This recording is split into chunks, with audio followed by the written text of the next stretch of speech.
Hi friends, വർണ്ണ പ്ലാൻസിലേക്ക് എല്ലാവർക്കും സ്വാഗതം. എല്ലാവരുടെയും സംശയമാണ്, നമ്മളൊരു താമര സെറ്റ് ചെയ്യുമ്പോൾ വലിയ പാത്രം വേണോ, എങ്ങനെയാണ് അത് പിടിപ്പിച്ചെടുക്കുന്നത്, അങ്ങനെ കുറേ സംശയങ്ങൾ നിങ്ങൾക്കുണ്ടാവും അല്ലേ. അതിൻ്റെ ഒരു ഉദാഹരണം ഞാൻ കാണിക്കാം. വലിയ കോട്ട എന്നതിലല്ല, നമ്മൾ വെക്കുന്ന താമരയെ നമ്മൾ അതിനെ പരിചരിക്കുന്ന രീതികളും ഒക്കെ അനുസരിച്ചാണ് താമര നമുക്ക് വേണ്ടി ഇങ്ങനെ പൂവൊക്കെ വിരിയിച്ച് നമ്മളെ സന്തോഷിപ്പിക്കുന്നത്.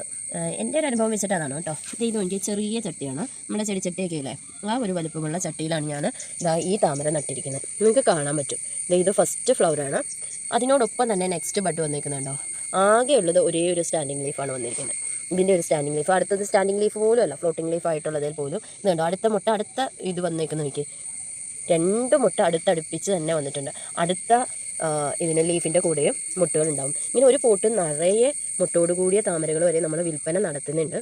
നമ്മളുടെ അടുത്ത്, എൻ്റെ വീട് എറണാകുളം അരക്കപ്പടിയാണ്, പെരുമ്പാവൂരുടെ അടുത്ത്. ആ ഭാഗത്തുള്ളവർക്ക് നമ്മൾ നേരിട്ട് കോൺടാക്ട് ചെയ്യുകയാണെങ്കിൽ നമ്മൾ വീടുകളിൽ എത്തിച്ചു കൊടുക്കും. ഇതുപോലെ പോട്ട് സെറ്റ് ചെയ്ത് ഇതുപോലെ ചെറിയ പോട്ടിൽ വരെ നമുക്ക് താമര വളർത്താൻ വേണ്ടി സാധിക്കും. ആദ്യം വേണ്ടത് നല്ലൊരു മനസ്സാണ് കേട്ടോ. ആ മനസ്സുണ്ടെങ്കിൽ നമുക്ക് ഏത് പ്രതിസന്ധി ഘട്ടങ്ങളും നമുക്ക് തരണം ചെയ്ത് നല്ല സൂപ്പറായിട്ട് മുന്നോട്ട് പോകാൻ വേണ്ടി സാധിക്കും. എത്രയേ ഉള്ളൂ ഇന്നത്തെ വീഡിയോ. Bye friends. സബ്സ്ക്രൈബ് ചെയ്യാതെ കാണുന്നവർ ഒന്ന് സപ്പോർട്ട് ചെയ്യണം കേട്ടോ. Thank you. ബൈ.